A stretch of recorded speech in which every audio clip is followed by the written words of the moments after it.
Assalamualaikum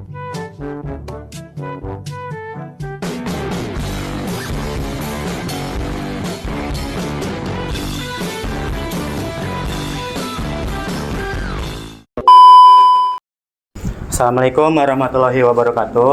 Waalaikumsalam warahmatullahi wabarakatuh. Ya, selamat pagi kepada Bapak Arif Budiman Syapurba selaku dosen pengampu kita semua. Selamat pagi juga kepada teman-teman. Pada kesempatan kali ini, kelompok kami akan mempresentasikan hasil proyek yang kami buat dengan judul Perancangan Sistem Penghitung Nilai Rata-Rata Mahasiswa Menggunakan Algoritma di C++. Nah, alasan kami mengambil judul tersebut karena kami telah melihat yang dikeluh kesahkan oleh mahasiswa. Nah, mahasiswa tuh mengeluh terkait susahnya menghitung nilai rata-rata secara manual. Maka dari itu kami mengangkat isu tersebut karena kami ingin meringankan beban mereka supaya mereka bisa menghitung nilai rata-rata secara efektif dan efisien. Nah, sebelum kita lanjut ke pembahasan yang lebih dalam, izinkan kelompok kami memperkenalkan diri terlebih dahulu. Perkenalkan, nama saya Muhammad Haji Sarif. Perkenalkan, nama saya Seira Rita Putri. Perkenalkan, nama saya Dimas Fajar Isnain. Perkenalkan, nama saya Raditya Fajri. Nah, oke. Pembahasan selanjutnya yaitu mengenai latar belakang yang akan dibahas oleh rekan saya. Oke, yang pertama-tama itu ada latar belakang. Nah, latar belakang kita itu untuk menghitung rata-rata nilai secara efisien, kami telah membuat proyek sistem penghitung rata-rata nilai. Karena sesuai dengan yang permasalahan yang kami dapat dari kami sendiri, terutama mahasiswa sebagai mahasiswa, yaitu permasalahannya Gen Z yang kesulitan dalam menghitung rata-rata nilai secara manual. Contohnya itu ketika kita penasaran agak nilai rata-rata IPK kita di semester akhir berapa, kita penasaran, kita mau menghitung secara manual melalui buku, itu agak riskan untuk terjadi kesalahan atau ya salah gitu dalam menuliskan rata-rata nilai kita. Nah, kami mempunyai solusi untuk membuat sistem menghitung rata-rata nilai secara otomatis gitu melalui sebuah program yang telah kami buat ini. Oke, selanjutnya kita masuk ke rumusan dan batasan masalah. Untuk rumusannya, bagaimana merancang sistem penghitung nilai dan bagaimana sih cara kerja sistemnya? Oke, kita masuk ke batasannya. Yang pertama itu ada input data mahasiswa berupa nama, nilai tugas, nilai UTS, dan nilai UAS. Lalu yang kedua ada proses perhitungan rata-rata nilai berdasarkan data yang dimasukkan. Lalu kita akan menentukan kategori hasil, apakah kita lulus dengan baik atau tidak lulus. Lalu ada output yang berupa tampilan hasil perhitungan. Oke, untuk tujuan dan manfaatnya, tujuannya itu yaitu merancang sistem penghitung nilai berbasis C++. Yang kedua ada mengetahui keefektifan dan kemudahan dalam membantu proses pengolahan nilai mahasiswa. Dan ada manfaatnya yang pertama ada menambah wawasan mahasiswa dalam penerapan algoritma. Yang kedua ada mempermudah proses perhitungan nilai rata-rata mahasiswa. Dan yang ketiga ada menunjukkan penerapan konsep algoritma secara struktur. Yang keempat ada menjadi bahan pembahasan dan contoh nyata dalam pemrograman mendasar. Next. Lanjut ke tinjauan pustaka. Kita ke definisi algoritma. Apa sih definisi algoritma itu? Algoritma adalah langkah-langkah yang diambil dalam menyelesaikan suatu pekerjaan. Langkah-langkah harus tersusun secara logis agar pekerjaan dapat diselesaikan dengan tepat. Lalu jenis-jenis algoritma yang kita pakai di program kita ada algoritma sekuensial, lalu ada algoritma seleksi, dan algoritma pengulangan, lalu ada algoritma modular. Oke, langsung lanjut kita ke konsep dasar algoritma. Alur logika algoritma. Yang pertama ada input, nama, nilai tugas, UTS, serta UAS. Yang kedua ada proses. Prosesnya itu ada tahap pengolahan data menggunakan langkah-langkah yang logis. Yang ketiga ada output, hasil akhir yang ditampilkan pada pengguna. Terus ada struktur dasar algoritma terstruktur. Yang kita pakai yaitu ada struktur sekuensial atau sequence, struktur seleksi atau selection, yang terakhir ada struktur pengulangan atau looping. Lanjut, next. Kita lanjut ke penjelasan teori. Yang pertama ada teori algoritma terstruktur atau pendekatan penyusunan langkah-langkah logika yang memiliki urutan jelas dan tidak tumpang tindih. Yang kedua ada teori modularisasi program atau penerapan konsep pemrograman yang membagi program menjadi beberapa bagian agar lebih terstruktur dan mudah dibaca. Yang ketiga ada teori pengambilan keputusan atau decision making. Proses pengambilan keputusan dilakukan dengan menggunakan struktur kontrol if else atau switch case. Teori ini menjelaskan bagaimana komputer memilih salah satu tindakan berdasarkan kondisi tertentu. Lanjut ke teori iterasi atau perulangan, looping teori, konsep dasar algoritma yang memungkinkan komputer melakukan suatu tindakan secara berulang sehingga kondisi terpenuhi. Yang terakhir ada teori translasi ke bahasa pemrograman atau implementation theory. Proses mengubah langkah-langkah algoritma yang masih berbentuk konsep menjadi kode yang dapat dijalankan oleh komputer. Nah, di sini ada pembahasan deskripsi algoritma yang dibuat oleh kami. Jadi algoritma yang digunakan pada program ini berfungsi untuk membantu proses penghitungan nilai rata-rata mahasiswa secara otomatis. Nah, jadi di proses ini kita tidak perlu menghitung dengan secara manual, jadi bisa lebih cepat dan lebih efisien. Selanjutnya. Nah, oke teman-teman, di sini kita masuk ke simulasi dan langkah-langkah algoritma. Yang pertama yaitu input. Contohnya di sini kita ingin menginput nama dan tugas, kemudian UTS dan juga UAS. Nah, misal nge-input nama yaitu mahasiswa. Nah, kemudian kita menginput nilai tugas yaitu 80, kemudian UTS 70 dan UAS 90. Nah, kemudian kita masuk pada tahap proses. Nah, di sini rata-ratanya cara menghitungnya itu seperti 80 ditambah 70 ditambah 90 karena sesuai dengan nilai yang sudah diinput.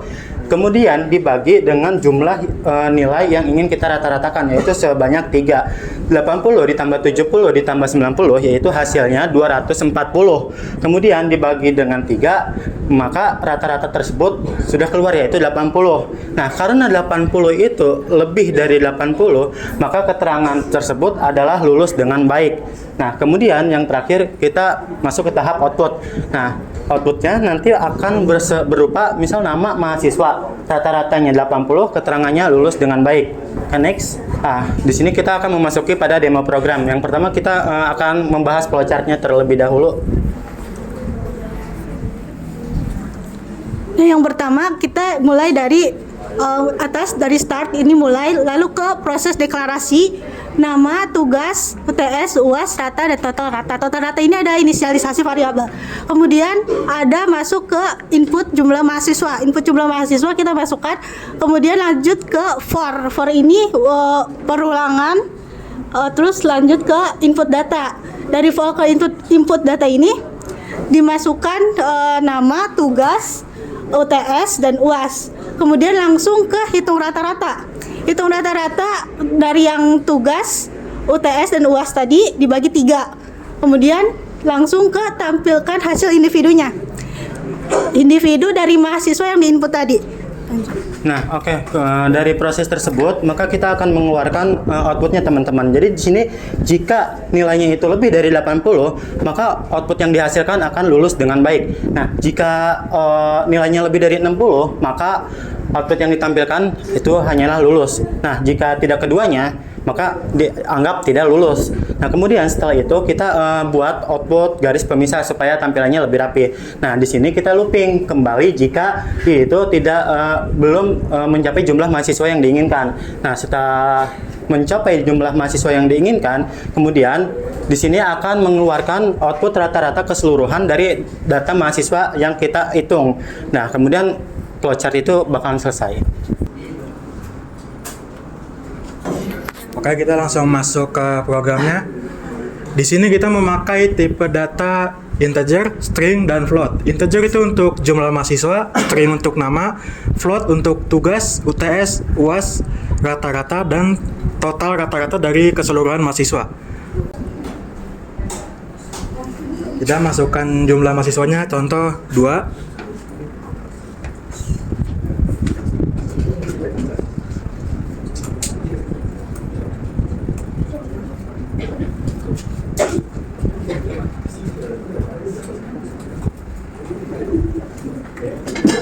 Oke, sini ada hasilnya. Untuk si Udin nilainya 60, nilai tugasnya 60, nilai UTS-nya 70, nilai UAS-nya 80, maka rata-ratanya 70. Dan karena 70 itu di atas 60, maka keterangannya hanya lulus saja. Coba bikin yang ini, yang di atas 80. Di sini Karena rata-rata nilainya 80, maka keterangannya lulus dengan baik. Oke, kita lanjut ke bagian kondisi. Di sini kan ada kondisi yaitu if rata-rata. Jika if lebih besar dari 80, maka akan muncul lulus dengan baik. Terus di sini ada else if rata. Jika else if lebih dari 60, maka keterangannya hanya lulus saja. Terus ada else-nya. Kalau tidak keduanya, maka akan muncul tidak lulus. Terus kita see out lagi, terus ada rata-rata keseluruhan kelas, total rata dibagi jumlah mahasiswa, terus end, terus code, get, retro, terus selesai. Di sini ada bagian analisis. Yang pertama, kompleksitas waktu atau time complexity. Nah, program ini menggunakan satu loop. Pertama, yang berjalan sebanyak jumlah mahasiswa. Semakin banyak jumlah mahasiswa, maka semakin banyak perulangan yang dilakukan. Nah, yang kedua, ada kompleksitas ruang atau space complexity. Variabel yang digunakan itu jumlahnya tetap. Nama, nilai, rata karena tidak menggunakan array atau penyimpanannya besar. Jadi penyimpanannya di sini kecil. Terus yang ketiga, kelebihan algoritma.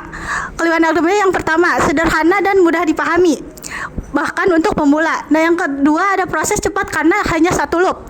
Terus yang ketiga, pengambilan keputusannya jelas menggunakan if else.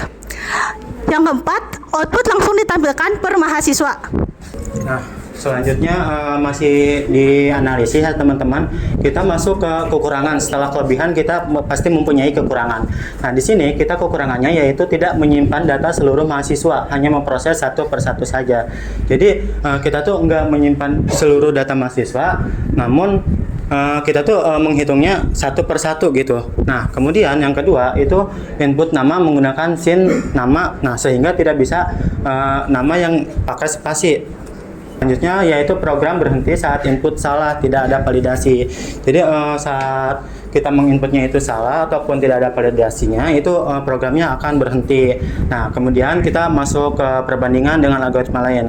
Nah, jika menggunakan algoritma modular dengan fungsi yaitu input data, hitung rata-rata, dan lain-lain, nah struktur program akan lebih rapi dan mudah dikembangkan.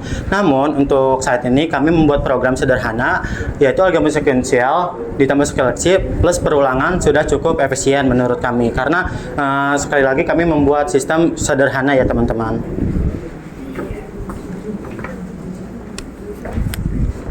Oke, mungkin apa yang kita paparkan sudah cukup. Mungkin di sini kita akan membuka Q&A. Barangkali ada yang ingin bertanya.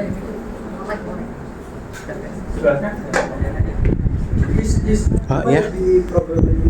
Program boleh.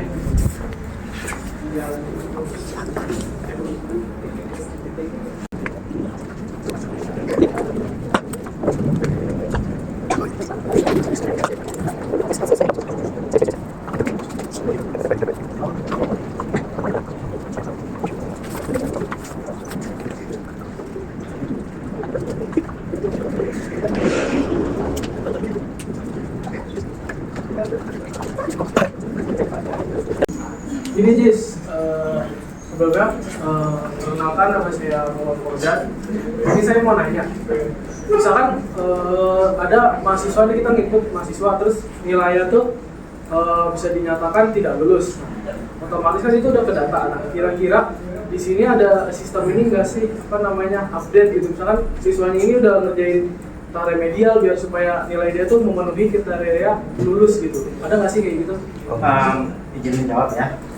Di sini kan kita membuat sistem sederhana ya. Di sini kita hanya menghitung nilai rata-rata, tidak dengan remedial. Nah, jadi di sini ya seperti yang kita bisa lihat, hanya menghitung rata-rata nilai saja. Enggak, bukan menghitung nilai remedial, maksudnya ya, nilainya maksudnya diupdate gitu, kira-kira ada nggak sih? Iya, nggak ada, karena di sini kita hanya menghitung nggak bisa belum bisa mengupdate nilai yang misal tadi kamu misal nilainya itu tidak lulus. Nah, kemudian diupdate karena dia tuh remedial, jadi lulus gitu kan?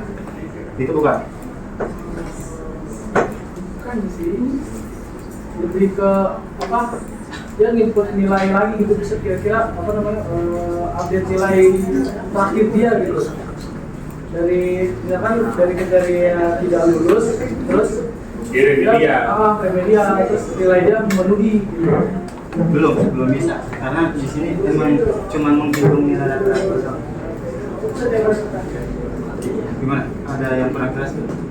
Ini bisa yang kita input itu bisa disimpan nggak? Bisa tersimpan nggak? Tersimpan Maksudnya, nah ini ya pada waktu proses kan kelompok-kelompok tadi kan nggak bisa, ini bisa nggak? Belum penting katanya, baiknya rata lulus. Kita mau panggil ulang bisa nggak? Enggak Pak, jadi kalau misalnya mau mengambil ulang itu emang dari awal, jadi sistem kita tuh bisa di sini kan ada masukkan jumlah mahasiswa. Nah, di situ tuh jadi berapa sih jumlah mahasiswa yang ingin kita hitung nilai rata-ratanya. Nah, jadi misal di sini kan 4. Kalau misalnya udah 4, udah Pak, data itu otomatis akan tersimpan, tidak bisa menghitung lagi. Nah kalau nanti kita butuh data itu kita mau panggil ulang Belum nggak bisa. Belum bisa. Oh berarti oke. Kita belum nyampe sana. Oke. Ada lagi? Udah. Aku nanya. Cukup. Sudah. Ya silakan disimpulkan.